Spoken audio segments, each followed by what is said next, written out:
ሊያንግ ጁን ትልቅ ድርጅት የሚመራ ባለጸጋና ሁሉ ነገር ፍጹም እንዲሆንለት የሚፈልግ ምክትል ሊቀመንበር ሲሆን ሁሉም ነገር ያገኘ ይመስላል።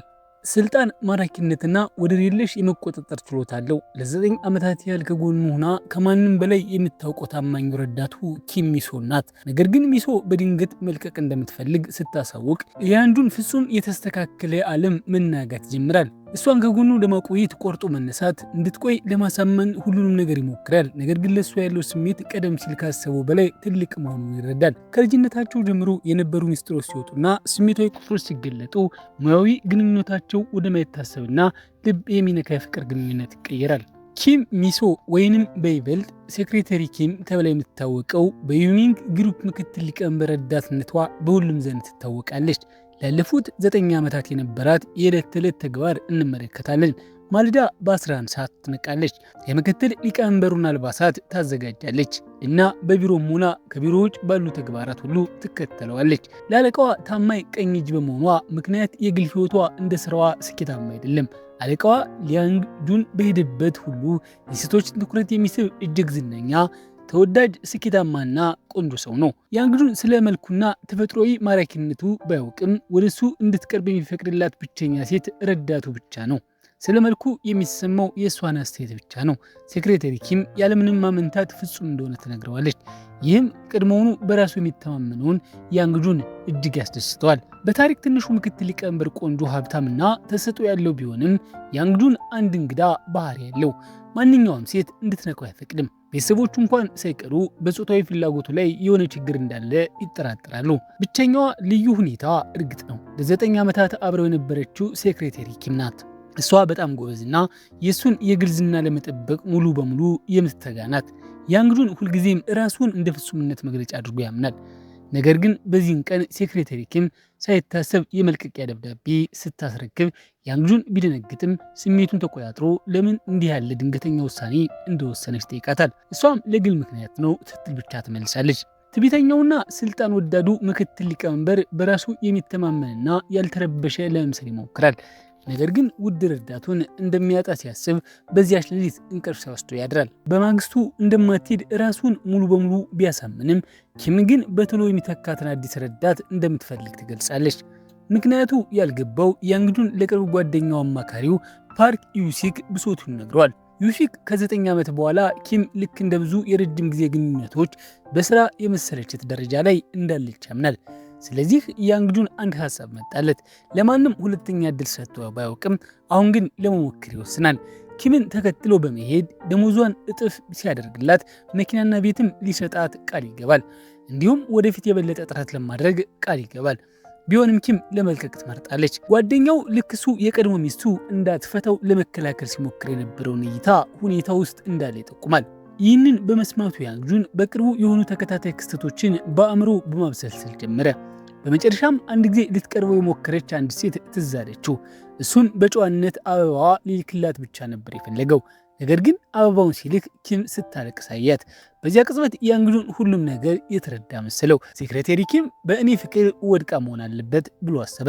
እሱ ያልተረዳው ግን ኪም የአበባ ብናኝ አለርጂ እንዳለባት ነበር። እንደ ሁልጊዜው በራሱ የሚተማመነውን ያንግ ጁን ኪም በቅናት የተነሳ ያለቀሰች መስሎት አበባ ይሰጣትና ከእንግዲህ ማልቀስ አያስፈልግሽም ይላታል። ኪም እያስነጠሰች በድንጋጤ አበባዎቹን በፍጥነት በመኪናው ትራክ ውስጥ ታስቀምጣለች። እንባዋን ለመቆጣጠር ስትታገል ያየው ያንግ ጁን ባደረገው ነገር ልቧ ተነክቶ እንደሆነ ይበልጥ እርግጠኛ ሆነ። ሆኖም ወደ መኪናው ተመልሳ የራሷን ሕይወት መኖር እንደምትፈልግ ስትነግረው ክፉኛ ደነገጠ። በማግስቱ ኩባንያው እንደደረሰ የገዛ ሕይወቴን መኖር እፈልጋለሁ ስትል ምን ማለቷ እንደሆነ ጠይቃት። ኪም እድሜዋ 29 እንደደረሰና አሁን የፍቅር ጓደኛ ይዛ ትዳር መመስረት የምትፈልግበት ጊዜ እንደሆነ ነገረችው። በዚያው ምሽት ወደ ቤቷ ሄዶ በድንገት የጋብቻ ጥያቄ ያቀረበላት። ኪም ሰክሮ የማይረባ ነገር እያወራ መስሏት ጠረኑን ለማሽተት ወደ እሱ ተጠጋች። ለ9 ዓመታት አብረው በመቆየታቸው ኪም ያንግ ጁንን በሚገባ ታውቀዋለች። እሱ ለራሱ ያለው ግምት በጣም ከፍተኛ እንደሆነና ማንም ሰው ለሱ ብቁ እንደሆነ እንደማያስብ ታውቃለች። በሚቀጥለው ቀን ስራውን ለመረከብ አዲስ ረዳት መጣች። ኪም ለመልቀቅ ስትዘጋጅ ማየቱ ያንግጁን በከፍተኛ የድብር ስሜት ውስጥ ከተተው። ስራውን በማስረከብ ሂደት ላይ እያለች ኪም የዛሬ 9 ዓመት የተነሳውን ፎቶ አየች። የ20 ዓመት ወጣትና በስራው አዲስ የነበረችበት ወቅት ስህተት ሰርታ ያንግጁን ሲገስጻት ትዝ አላት። በወቅቱ ተጎድታና ተበሳጭታ በንዴት ስራዋን ለቃ ነበር። ነገር ግን ከተረጋጋች በኋላ የቤተሰቧን ዕዳ መክፈልና የእህቷን የኮሌጅ ትምህርት ቤት ክፍያ መሸፈን ስላለባት በውሳኔዋ ተቆጨች። በዚያው ቅጽበት ያንግጁን በማግስቱ ተመልሳ እንድትመጣ የሚጠይቅ መልእክት ላከላት። ኪም እጅግ በጣም አመሰገነች። ከዚያ በኋላ ነበር ለማደግ የቻለችውን ሁሉ ለማድረግ የወሰነችው። እንደ ከረባት ማሰር ያሉ ቀላል ስራዎችን እንኳ በከፍተኛ ጥረት ትሰራ ነበር። ይህም ትጋቷም ክህሎቷን በከፍተኛ ሁኔታ አሻሻለው። ያለፈውን ጊዜ ስታስታውስ ሴክሬታሪ ኪም ያንግጁን ላሳየው ትዕግስት ከልብ አመሰገነችው። በዚያ ቀን ከሰዓት በኋላ ቀጠሮ ስላልነበረ ስራ ቀድማ ለመውጣት አቅዳ ነበር። ሆኖም ያንግጁን ከጎኑ ረዘም ላለ ጊዜ እንድትቆይ ሆን ብሎ ምክንያት ፈጠረ። ይሁን እንጂ ስራዋን እንደ ሁልጊዜው በጥንቃቄና በብቃት ስትሰራ ማየቱ እሷን የማጣት ፍርሃቱን ይበልጥ አባባሰው። በመቶ ቢሊዮኖች የሚቆጠሩ ሀብት ያለው ባለስልጣን ስራ አስኪያጅ ቢሆንም በፍቅር ረገድ ግን ገና ጀማሪ ነበር። በድጋሚ ከጓደኛው ፓርክ ምክር ጠየቀ። ፓርክም ደፋር፣ ጥንቁቅ፣ ጽኑና ጥቂት ሮማንቲክ መሆን እንዳለበት ነገረው። በእውነተኛ ቅንነት ሊማረካት እንደሚገባው መከረው። ስለዚህ ያንግጁን በሮማንቲክ መንገድ ለመጀመር ወሰነ። ኪም የስራ ባልደረቦቹን ለራት እንደጋበዛቸው ሲያውቅ ወዲያውኑ ወደ ቦታው በፍጥነት ሄደ። የስራ ባልደረቦቹ ራት ቀላልና አስደሳች መሆኑ ሲገባው ምክትል ሊቀመንበሩ በድንገት ማግኘት ግን ሁሉንም አስጨነቃቸው። እሱ ከዚህ በፊት እንዲህ ባሉ ስብሰባዎች ላይ ተሳትፎ ያውቅም ነበር። ነገር ግን ኪምን ለማሸነፍ ሲል ልምዱን ሰብሮ ተቀላቀላቸው። ይሁን እንጂ ንግግሩን በፍጥነት ወደ ስራ ጉዳይ መቀየሩ ድባቡን አበላሸው። እሱ ግን ሁሉንም ሰው ስለሚያሞካሸው ይህ አልታወቀውም ነበር። በኋላም ቡድኑ ካራኦኬ ለመጫወት ወጡ። ያንግጁን ግን ቦታውን ስላልወደደው ኪም እጅግ ዘመናዊና የተለየ የግል ክፍል እንድታሲዝ አደረገ። የስራ ባልደረቦቿ ሲዘሉና ሲጨፍሩ እያየች ኪም በደስታ ሳቀች። ያንግጁን በራሱ በመተማመን ወደ ድግሱ በመምጣቱ ተደስታ እንደሆነ ጠይቃት። ኪም ብትገረምም መደሰቷን አመነች። እሱ አሳቢ ለመሆኑ ሞክሮ ምግብ ሲያቀርብላት ኪም ግን ምግቡን ስላልወደደው እንድጥልለት የነገራት መሰላት። ከድግሱ በኋላ እስከ ቤቷ ሸኛት። ሊሰናበታት ሲል ያንግጁን የፍቅር ግንኙነት እንዲጀምሩ ጠይቃት። ነገር ግን ኪም ወዲያውኑ ውድቅ አደረገችው። እሷ ደግና አሳቢ ወንዶችን እንደምትወድና እሱ ግን የእሷ ምርጫ እንዳልሆነ ነገረችው። ይህ ትዕቢተኛ ባለሀብት በውሳኔው አደነገጠ። እንደሱ ያለ ፍጹም ሰው እንዲህ ያለ ውድቅ መደረግ ይገጥመኛል ብሎ አስቦ አያውቅም ነበር። ሁኔታውን መቀበል ስላቃተው አእምሮሽን ስተሻል የሚል መልእክት ለኪም ላከላት። እሱ ቆንጆ ሀብታምና ተሰጥኦ ያለው ሆኖ ሳለ እንዴት እሱን አትወድም? በትዕቢት ትዕግስቷ ያለቀባት ኪም ከእንግዲህ ራሷን መቆጣጠር አልቻለችም። ላለፉት 9 ዓመታት አፍና የያዘችውን ስሜት ሁሉ አወጣችው። ድክመቶቹን፣ ራስ ወዳድነቱንና ለሌሎች ሰዎች ስሜት ደንታ ቢስ መሆኑን አንድ ባንድ ነገረችው። በሚቀጥለው ቀን ጠዋት ያንግጁን ከረባቱን እያስተካከለ የቀድሞዋን ሴክሬታሪ ኪም ምን ያህል አሳቢ እንደነበረችና አሁን ግን የራቀው ያንን ጣፋጭ ፈገግታዋን አስታወሰ። የሥራ መልቀቂያዋ እረፍት ነሳው። ኩባንያው ሲደርስ ግን ሌላ ሰው ሆኖ ታየ። ከእንግዲህ ይህን ማድረግ እንደማያስፈልጋት በመንገድ ኪም ከረባቱን እንድታስርለት አልፈቀደም። ላለፉት 9 ዓመታት ለሰራችው ስራ ሁሉ አመሰግናትና የስራ መልቀቂያዋን እንደሚቀበል ነገራት። ሆኖም ስራውን ሙሉ በሙሉ ለማስረከብ አንድ ተጨማሪ ወር መቆየት እንዳለባት ገለጸላት። ኪም ይህንን ስትሰማ ባልተጠበቀ ሁኔታ የሆነ ነገር እንደጠፋባትና የባዶነት ስሜት ተሰማት። ያንግጁንን የግል ጉዳዮችን እንድትከታተል የተመደበችውን አዲሷ ረዳቷ ብቻ መሆኗ ኪም ምቾት እንዲነሳትና ምናልባትም እንድትቀና አደረጋት። ሆኖም ይህ ሁሉ የያንግጁን እቅድ አካል እንደነበር በኋላ እንረዳለን። በዚያ ምሽት ኪምና ጓደኞቿ በአንድ ምግብ ቤት ራት እየበሉ ሳለ የጥናት መጠይቅ ቀረበላቸው። ነገር ግን ጥያቄዎቹ ስለ ምግብ ቤቱ አልነበሩም። አንድ ሰው ብትወጂ የት ይዘሽው መሄድ ትፈልጊያለሽ? ምን ማድረግ ትወጃለሽ? ከሱ የሚሰጥሽን ምን አይነት ስጦታ ትመርጫለሽ? የሚሉ ነበሩ። ኪም የመጠየቁ አጻጻፍ የምታውቀው ሰው አጻጻፍ ይመስላትም ብዙ ሳታስብ ጥያቄዎቹን መለሰች። በእርግጥም ይህ ሁሉ በያንግጁን የተቀነባበረ ነበር። ብዙም ሳይቆይ ቀጣዩ ምዕራፍ ደረሰ። በዚያው ምሽት ኪም በአንድ የሥራ ባልደረባው አማካኝነት ወደ መዝናኛ ፓርክ ተጋበዘች። እዚያ ስትደርስ ግን ቦታው ተዘግቶ ነበር። ድንገት መብራቶች በሩ። ያንግጁንም በታላቅ ግርማ መጣ። ከዚያም ሴክሬታሪ ኪም አብረው እንድትገባ ጋበዛት። ሁለቱም የተለያዩ አስደሳችና አስፈሪ መዝናኛዎችን አብረው ተጫወቱ። የኪም ምርጡ መዝናኛ ግን የፈረስ ካርሱል ነበር። እንደ ልጅ በደስታ ስትፈነጥስ ሲያይ ያንግጁን ከመሳቆች ምንም ሊያደርግ አልቻለም። ኪም በልጅነቷ ቤተሰቦቿ ድሆች ስለነበሩ ስራ ከጀመረች በኋላ ጊዜ ስላልነበራት መዝናኛ ፓርክ የመሄድ እቅድ አግኝታ አታውቅም ነበር። አሁን ግን ያንን ትንሽ ህልሟን በመጨረሻ ማሳካት ቻለች። ደከም ሲላቸውም ለሁለቱም ብቻ ወደ ተያዘ ምግብ ቤት አመሩ። ያንግጁን ስጋውን እየቆረሰ በከፍተኛ ጥንቃቄና ፍቅር አስተናገዳት። ከራት ከመጠጥ በኋላ በቅንጡ መርከብ ለመንሸራሸር ወጡ። ርችቶች ሰማዩን ሲያበሩት ያንግጁን ጃኬቱን አውልቆ በሴክሬታሪ ኪም ትከሻ ላይ ያደረገላት። በዚያ ቅጽበት እሷ እጅግ የተነካች ትመስል ነበር። አይን ለአይን ተያዩና በመካከላቸው የሆነ የተለየ ነገር እንዳለ ተረዱ። ኪም ቶሎ ብላ አይኗን አዞረች። ለእሷ የማይረሳ ምሽት ሲሆንላት ያንግጁንም በሁኔታው ሙሉ በሙሉ ተውጦ ነበር።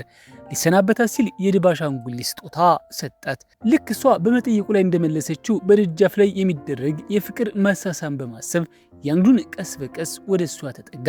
ነገር ግን ኪም አስቆመችውና ወደ ቤቱ ሲሄድ ጥንቃቄ እንዲያደርግ ነገረችው። ምንም እንኳ መሳሳሙ ባይሳካለትም ያንግጁን በመቀበል ከሚገኘው ደስታ ይልቅ መስጠት የበለጠ እርካታ እንዳለው ተረዳ። በማግስቱ ኪም በአሻንጉሊቱ ኪስ ውስጥ የአንገት ሐብል አገኘች። ሆኖም ይህንን ስጦታ እንደምትፈልግ በመጠየቁ ላይ አልጠቀሰችም ነበር። ልትመልስም ብትሞክርም ያንግጁን ግን ለእሷ የመረጠው እንደሆነ ነገራት። ድንገት ኪም የእሱ ከረባት መጠመሙን አስተዋለች። ከዚህ በፊት ስፍር ቁጥር በሌላቸው ጊዜያት አስተካክላለት ነበር። አሁን ግን ልቧ በጣም ስለመታ አይኑን ማየት አቃታት። ፊቷ እየቀላ ኪም በፍጥነት ከረበቱን አስተካክላ ለመሄድ ዘወራለች። ሐብሉን ስታደርገው በጣም ደስተኛ ትመስል ነበር። ያንግጁንም በድብቅ እያያት በደስታ ፈገግ አለ። ብዙም ሳይቆይ ኪም ከእህቷ ዘንድ ከአንድ ሰው ጋር ለትውውቅ እራት ሂጂ የሚል ጥሪ ደረሳት። በሚያሳዝን ሁኔታ አንድ የሥራ ባልደረባ ንግግሯን ሰምታ ወሬውን በፍጥነት ያንግጁን ዘንድ ደረሰ። ሆኖም እሱ አልደነገጠም። ከጥቂት ቀናት በፊት ከእሷ ጋር አስደሳች ጊዜ ስላሳለፈና ትውውቁ የትም እንደማይደርስ እርግጠኛ ነበር። በትውውቁ ቀን ሁለቱ በአንድ ካፌ ውስጥ ተገናኙ። ሰውየው በኪም ፊት ላይ የሆነ ነገር አየና ሊያብስላት ሞከረ። በዚያው ቅጽበት ግን አንድ የሥራ ባልደረባ በዚያ ስታልፍ ሁኔታውን ፎቶ አነሳች። ወዲያውኑ ኪም ፍቅረኛ ይዛለች የሚለው ወሬ እንደ ሰደድ እሳት ተሰራጨ። ያንግጁን ፎቶን ሲያይ ክፉኛ ደነገጠ። እንዲህ ይቀራረባሉ ብሎ ፈጽሞ አላሰበም ነበር። ኪም ለሰውየው ስንብት እያደረገች ሳለ የሱ ከረባት መጣመሙን አየች። በስራ ልምድ ምክንያት ልታስተካክልለት እጇን ሰደደች። ነገር ግን ያንግጁን ይህንን ትዕይንት ተመለከተ። አለቃዋ ስሟን ሲጠራት የደነገጠችው ኪም ሳታስበው የሰውየውን አንገት በከረባቱ ልታንቀው ምንም አልቀራትም። ያንግጁን ለምን እንዲህ በኃይል እንድትቆጣ ስላልገባት በስራ ላይ የሆነ ስህተት የተፈጠረ መሰላት። እሱ ዝም በማለቱ ኪም በጥንቃቄ በትውውቅ ራቴ ምክንያት ተከፍተሃል ብላ ጠየቀችው። መቅናቱን ማመን ስላልፈለገ ስለሱ ግድ እንደማይሰጠው በቸልታ መለሰላት። ድንገት በያንግጁን ልብስ ላይ ቅጠል ወደቀ። ኪም ሳቋን ለመቆጣጠር ብትሞክርም እሱ አስተዋለ። ቅጠሉን ስታነሳለት ሁለቱ በጣም ተቀራርበው ተያዩ። የሆነ ነገር ሊፈጠር እንደሚችል የገመተችው ኪም ወዲያውኑ ራሷን ሰበሰበች። ያንግጁን በኩባንያው የስፖርት ቀን ላይ ጎበዝ እንድትሆን ነግሯት ሄደ። በዝግጅቱ ላይ ኪም በንቃት ተሳትፋ የመጀመሪያውን ዙር አሸነፈች። ምን ያህል ቆንጆ እንደሆነ ሲያይ ግን ያንግጁን ይበልጥ በፍቅሩ ወደቀ። ነገር ግን በሚቀጥለው ዙር ኪም በጣም ቆንጆ ከሆነ የሥራ ባልደረባዋ ጋር መጣመር ነበረባት። ሁለቱ በጣም ተቀራርበው ሲጫወቱ ያንግጁን ስሜቱን መቆጣጠር አቃተው። ሁኔታውን ባየ ቁጥር ብስጭቱ እየጨመረ ሄደ። እስከ መንቀጥቀጥ ደረሰ። ውሃ እያስተካከለ ይጠጣል። በቁጣ ተሞልቶ ከሚቀጥለው ዓመት ጀምሮ የኩባንያው የስፖርት ቀን ለመሰረዝ ወሰነ። ነገር ግን ለመሄድ ሲነሳ ቁርጭምጭሚቱን ወለም አለው። ኪም ደግፋ አስነሳችውና ወደ ቤት ወሰደችው። ኪም በያንግጁን ቁርጭምጭሚት ላይ በረዶ ልታደርግለት ስትል እግሩ ላይ ክብ የሆነ ጠብ አሳየች። ምክንያቱ ባልታወቀ በዚያ ቅጽበት ላለመጠየቅ መረጠች። ያንግጁን በስፖርት ውድድሩ ተደስታ እንደሆነ ጠየቃትና ለማሸነፍ ብዙም ትኩረት ያደረገች እንዳልመሰለው ተናገረ። ኪም በንግግሩ ተበሳጨች። እሷ በድካም ዝላ ሳለ እሱ ግን ያሾፍባት ነበር። ያንግጁን ጨዋታ ለማሸነፍ ብቻ ከማታውቂው ሰው ጋር መተቃቀፍ ተገቢ ይመስልሻል ሲል ወቀሳት። ኪምም ከመሸነፍ ይሻላል ብላ መለሰችለት። ይህንን ሲሰማ ያንግጁን ተበሳጭቶ ወደ ራሱ ሳባትና ለማሸነፍ እስከምን ድረስ ልምድ ትፈልጊያለሽ አላት። ሁኔታው እየሞቀ ሲመጣ የበረዶ ከረጢት ወድቆ ሁለቱንም ወደ እውነታው መለሳቸው። ያንግጁን እዚሁ ደሪ ሲላት ኪም ሌላ የተለየ ፍላጎት ያለው መሰላት። እውነቱን ግን ሰዓቱ መሽቶ ስለነበር ብቻዋን መሄዷ ስላሳሰበው ነበር። ኪም ስህተቷን ተረድታ በሀፍረት ፊቷ ገረጣ። ድንገት ያንግጁን ስልክ ተደውሎለት መቆየት እንደማትችል ነገራት። ስትወጣ ኪም ሳታስበው ከአንድ ሰው ጋር ተጋጨች። እሱም የያንግጁን ወንድም ነበር። ኪም ይቅርታ ጠየቀች። እሱም የጫማዋን ክር መፈታቱን አይቶ ሊያስርላት ፈለገ። ይቅርታ ተለዋውጠው መንገዳቸውን ቀጠሉ። ሁለቱ ወንድማማቾች ሲገናኙ ያንግጁን እሱን በማየቱ እንዳልተደሰተ ግልጽ ነበር። ጥቂት ቃላት ከተለዋወጡ በኋላ እንዲወጣ ነገረው። በማግስቱ ያንግጁንና ኪም በኩባንያው ቤተ መጻሕፍት ውስጥ እያሉ ድንገት መብራት ጠፋ። ኪም ምን እንደተፈጠረ ለማወቅ ስልክ ደወለች። ያንግጁን ዘወር ሲል በሞባይሏን መብራት አብርታ አያትና ደንግጦ ሊወድቅም ምንም አልቀረውም። ኪም የፍርሃት ፊቱ ደስ የሚል እንደሆነ በመናገር አሾፈችበት። ኩሩ ያንግጁን ግን ደስ የሚል መባል አይወድም። ይልቁንም ገዳይ ማራኪነት እንዳለው ማሰብን ይመርጣል። ኪም ብትስማማም ፊቷን በጥቂቱ በመጸየፍ አዞረች። በጨለማ ውስጥ አብሮ መሆን ስላስጨነቃት የምታነበው መጽሐፍ መፈለግ ጀመረች። ያንግጁን ሲመለከታት በውበቷ ለመጀመሪያ ጊዜ ተማረከ። መብራት መቼ እንደሚመጣ ስላላወቁ ሌላ ቀን ለመመለስ ወሰኑ። ኪም ፈሪው ያንግጁን እየመራች እጁን ያዘችው። እሱ በድንገት ሲቆም የተቆጣ መስሏት እጁን ለቀቀች። ያንግጁን ግን ራሱ መሪ ሆኖ እጇን ማያስፈልገው ነበር። የቤተ መጻሕፍቱን ምረቃ ለማዘጋጀት ኪም መርፊየስ የተባለውን ዝነኛ ደራሲ መጋበዝ የተሻለ እንደሆነ ገለጸች። በዚያው ቅጽበት ያንግጁን ወንድሙ ወደ ኩባንያው እንደመጣ ወሬ ደረሰው። ያንግጁን ወንድም አዲሱን መጽሐፉን ለማስተዋወቅ ቢመጣም ተቀባይነት አላገኘም። ወደ ታች ሲወርድ በድንገት ከኪም ጋር ተገናኙ። ወዲያውኑ አስታወሳት። እሱም እንዲህ ያለች ቆንጆ ሴት ስላገኘ ሊተዋወቃት ፈለገ። ኪም ባትፈልግም አለቃት ሲል የውሸት ስልክ ቁጥር ሰጠችው። እሱ ግን የስም መታወቂያዋን ለማየት ቻለ። በኋላም ወንድማማቾቹ ወላጆቹ ለራት ጠሯቸው። ወንድሙ ስለ ኪም ቢጠይቅም ያንግጁን ሊያወራት ፈለገም። ወንድሙ ያንግጁን ለምን እንዲህ እንደሚጠላው ሊረዳ አልቻለም። ያንግጁን አልጠላህም፣ ዝም ብለህ ነው የምጸየፍ ሲል በቁጣ መለሰለት። ወንድሙም ተበሳጭቶ በድሮ ጊዜ ያንን ስህተት ባልሰራ ኑሮ አሁን ምክትል ሊቀመንበሩ እኔ ነበርኩ አለው። ያንግጁንም ወንድሙ ደካማና የማይረባ ብቻ ሳይሆን ራሱን ለመከላከል ሌሎችን የሚያጠቃ ፈሪ እንደሆነ ነገረው። ታላቅ ወንድሙ በንዴት ያንግጁንን በቡጢ መታው። ያንግጁን መልሶ ሊመታው ሲል ወላጆቻቸው በጊዜው አስቆሙት። ልጆቻቸው ሲጣሉ ማየት እናታቸውን በጣም ማሳዘናቸው። ያንግጁን ከወጣ በኋላ ታላቅ ወንድሙ ስልክ ተደወለለት። የቤተ መጻሕፍቱ ምረቃ ዝግጅት ግብዣ ነበር። ኪም ያላወቀችው ነገር ቢኖር ሞርፌስ የተባለው ደራሲ ያንግጁን ታላቅ ወንድም ሊሲንጊዮን መሆኑ ነበር። በጭንቀት ውስጥ የነበረው ያንግጁን ሳያውቀው ምክንያቱ ሳይገባው ወደ ኪም መኖሪያ ቤት መኪናውን እየነዳ ሄደ። ለጥቂት ጊዜ ውጭ ቆመ። ሊሄድ ሲል ግን ከገበያ እየተመለሰች የነበረች ኪም ከንፈሩ ላይ ያለውን ጉዳት አይታ በፍጥነት ወደ ውስጥ አስገባችው። ነገር ግን በሩ እንደከፈተች ደነገጠች። ቤቱ ተዝረክርኮ ነበር። ማጽዳትም ረስታ ነበር። በድንጋጤ ያንግጁንን ወደ ውጭ ገፍትራው ከመግባቱ በፊት አንድ ደቂቃ እንዲጠብቃት ጠየቀችው። የውስጥ ልብሶቿን በድብ አሻንጉሊት እየሸፈነች ሁሉም ነገር ለማስተካከል ተቻኮለች። ኪም ቁስሉን እያከመችለት ሳለ አይኖቻቸው በድንገት ተገጣጠሙ። በመካከላቸውም ከፍተኛ ስሜት ተፈጠረ። ስሜታቸውን መቆጣጠር እያቃታቸው መሆኑን ሲረዱ በፍጥነት ራቅ አሉ። ኪም ራመን ለመስራት ወደ ኩሽና ስትሄድ ያንግጁን ቤቱን በትኩረት መመልከት ጀመረ። ቤቷን ሲጎበኝ የመጀመሪያው ነበር። ከዚያም አልጋው ላይ በግንባሩ ተደፍቶ ያለውን የድብ አሻንጉሊት አየ። ሲገለብጠው ሲል ኪም አደጋውን ተረድታ ሮጠች። ነገር ግን ሚዛኗን ስታ በያንግጁን እቅፍ ውስጥ ወደቀች።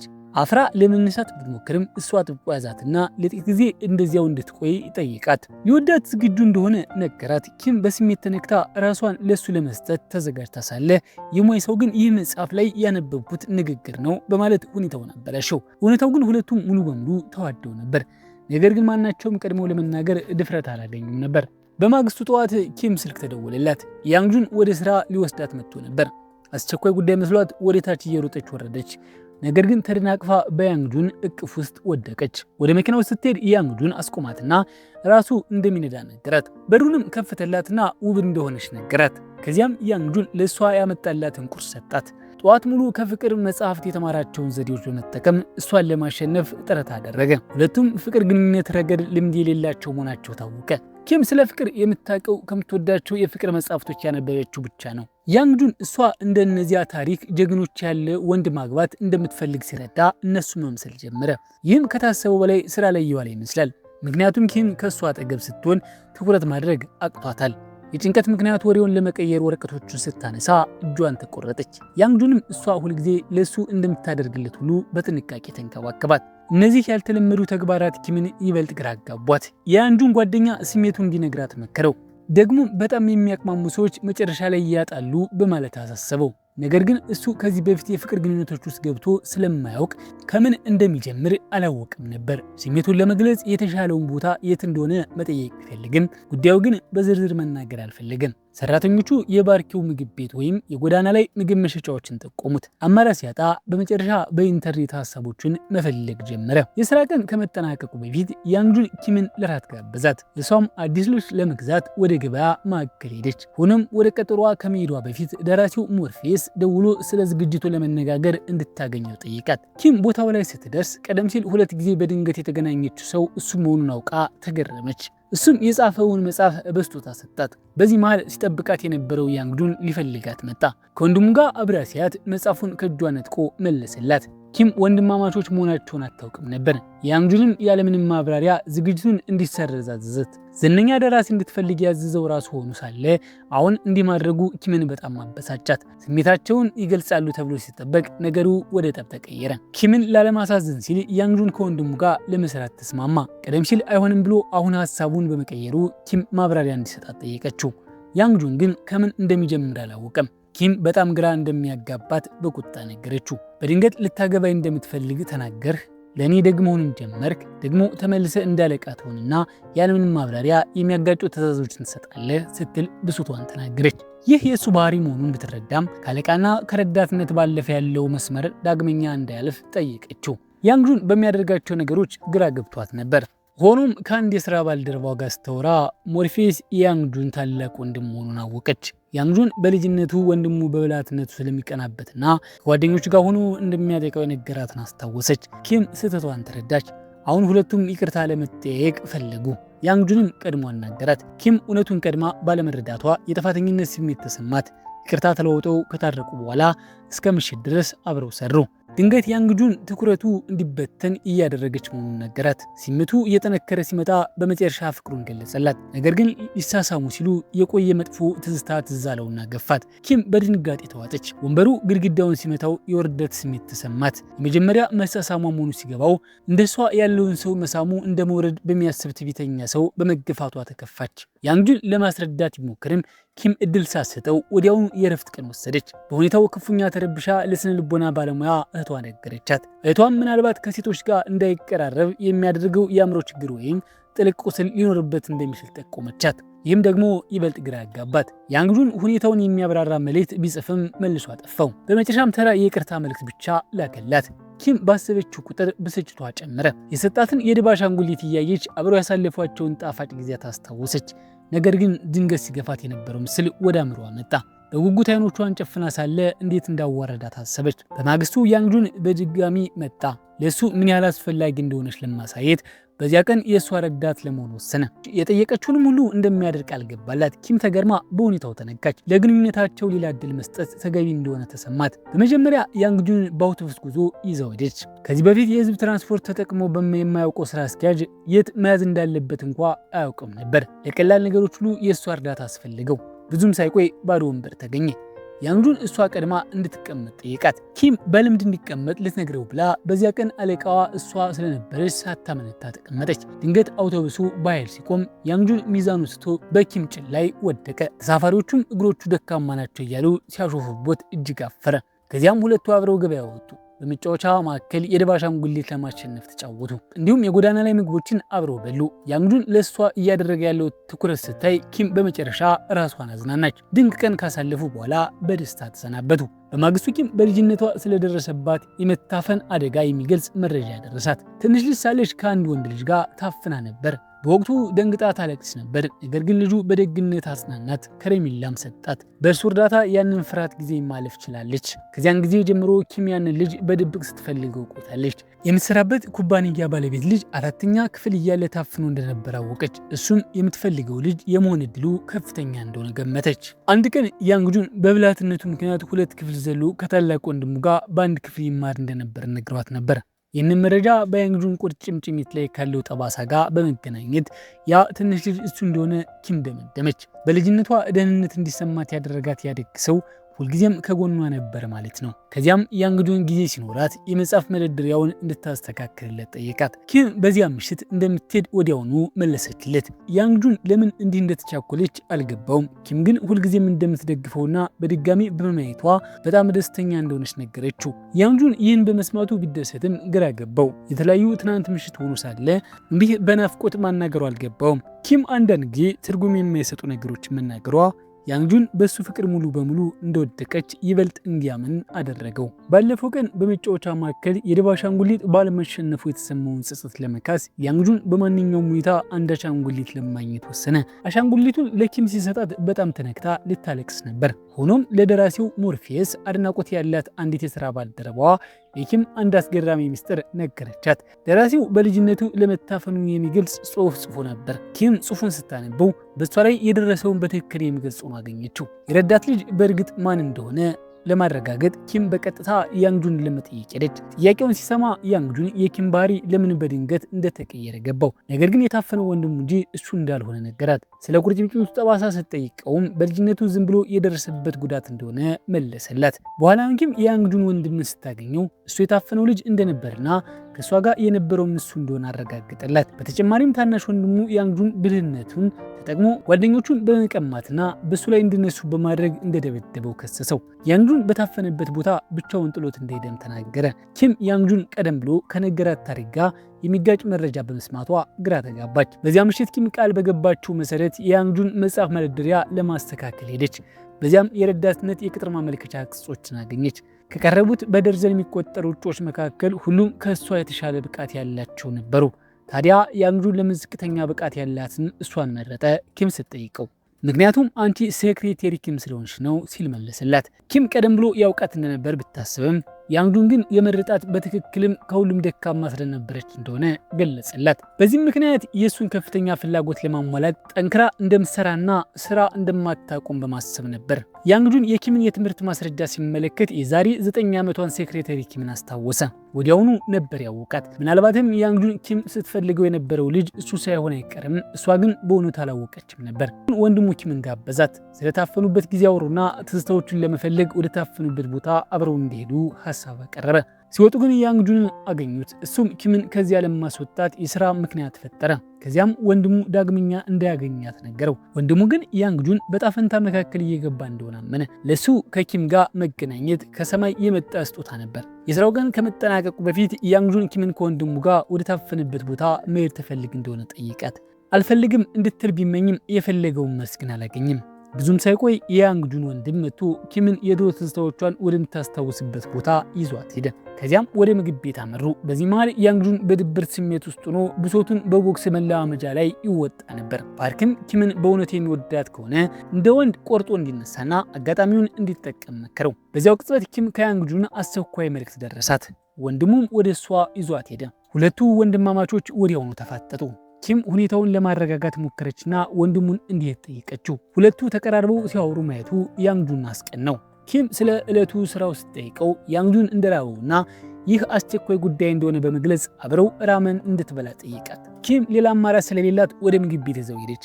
እዚያም ያንግጁን ወደፊት እንደምትመለከትና ባለፈው ታሪክ ውስጥ ተዘፍቃ እንዳትቀርብ ነገራት። ምክንያቱም ይህ በእውነት የምትወደውን ሰው እየጎዳ እንደሆነ ገለጸላት። ኪም ይህንን ስትሰማ ንግግር አጠራት። ያንግጁን ግን ቀጠለ። እሱም እንደሚወዳት ግልጽ እንደሆነ ነገራት። ቀደም ሲል ጋብቻ የጠየቃት ስራ እንዳትለቅ በመፍራት ቢሆንም አሁን ግን ስሜቱ እውነተኛ መሆኑን በመግለጽ በድጋሚ እንድታገባው ጠየቃት። ኪም በንግግሩ ብትነካም እሱም በሚገባ እንደምታውቀው ምን ያህል ተፎካካሪ እንደሆነና ምናልባትም ወንድሙን ለመብለጥ እያደረገው እንደሆነ ነገረችው። ምክንያቱ ይህ ከሆነ ጥያቄውን ልትቀበል እንደማችል ገለጸችለት። ያንግጁን ግን በቀላሉ ተስፋ የሚቆርጥ አልነበረም። በማግስቱ በኩባንያው የመዝናኛ ጉዞ ላይ ለመሳተፍ በፈቃደኝነት ተገኘ። እሱ እንደደረሰ የሰራተኞች ደስታ በነነ። ሀብሀቦቹ እንኳን ሳይቀሩ የፈሩ ይመስል ነበር። ያንግጁን እዚያ የመጣው ኪምን ለአንዴና ለመጨረሻ ጊዜ የራሱን ለማድረግ እንደሆነ በግልጽ አሳወቀ። ቡድኑ በጨዋታው ወቅት እሱና ኪም በአንድ ቡድን ውስጥ ተመደቡ። ነገር ግን በዚያው ቅጽበት ለኪም ስልክ ተደወለላት። ያንግጁን ስልኳን ተቀብሎ ሲያይ ከወንድሙ እየተደወለ ነበር። ያለምንም ማመንታት ስልኩን አንስቶ ስራ ላይ እንደሆኑ ነገረው። ኪም በዚህ ተበሳጭታ ጥላው ሄደች። እየተመለሰ ሳለ ዝናብ መዝነብ ጀመረ። እንደ ድል ሆኖ ያንግጁን በጊዜ ደርሶ ጃኬቱን አለበሳት። ወደ አንድ መጠለያ ገቡ። ሆኖም ኪም ድንገት ሸረሪት አይታ በድንጋጤ ጮኸች። በፍርሃት ስትኮማተር ያንግጁን በፍጥነት ሸረሪቷን ይዞ ወደ ውጭ ወረወራት። ከዚያም ሊያረጋጋት ከኪሱ ከረሜላ አውጥቶ ሰጣት። ልክ ድሮ በዚያ ጨለማ ክፍል ውስጥ እንደጠበቃት ትንሽ ልጅ። ኪም የሸረሪት ፍርሃት ያደረባት በዚህ አጋጣሚ ምክንያት ነበር። ያንግጁን የሚያሰቃዩ ትዝታዎችን ዳግመኛ እንድትከፍት ሊያሳምናት ሞከረ። በዚያ አደጋ ምክንያት ወላጆቿና ወንድሙ ብዙ እንደተሰቃዩ እሷም ያንን እንድታልፍ እንደሚፈልግ ነገራት። እሷም የእሱን መልካም ሀሳብ ተረዳች። ሆኖም ገና ከልጅነቷ ጀምሮ ሁልጊዜ ለሌሎች ስትል እንደኖረች ገለጸችለት። ያ ትንሽ ልጅ ጥበቃ እስካደረገላት ቅጽበት ድረስ ተንከባካቢ ማግኘት ምን እንደሚመስል አታውቅም ነበር።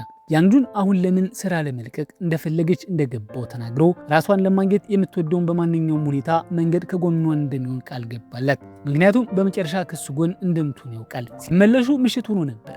ኪም ባለፈው ሊሳሳሙ ሲሉ ያንጁን ለምን እንደገፋት አሁንም የማወቅ ጉጉት ነበራት። እሱም አይኑን ሲጨፍን ያለፈ ታሪክ መንፈስ እንደሚታየው ነገራት። ኪም ግን ሊያስፈራራት ብሎ የሚያሾፍባት መስሏት ተበሳጭታ ሄደች። ሌላው ሰው ሁሉ በልቶና ጠጥቶ በነበረበት ወቅት ለሁለቱ የተረፋቸው ፓስታ ብቻ ነበር። ነገር ግን ከሚወዱት ሰው ጋር ሲሆኑ ያም ቢሆን ጣዕሙ ልዩ ነው። በማግስቱ ያንጁን ቀድሞ ሄዳ ኪም እንድታርፍ ነገራትና ከጉዞ በኋላ ሊጎበኛት እንደሚፈልግ ገለጸላት። ኪም በደስታ ተሞልታ እሱን ዳግመኛ ለማግኘት ሜካፕ ስታደርግና የሚስማማትን ልብስ ስትመርጥ ሰዓታት አሳለፈች። ያንጁን በጣም ቆንጆና ማራኪ ሆና ሲያት ለመጀመሪያ ጊዜ ከልቡ ውበቷን አደነቀላት። ባለፈው ጊዜ ባርቢኪው መብላት ስላልቻሉ አሁን ራሱ ሊጠብስላት ሞከረ።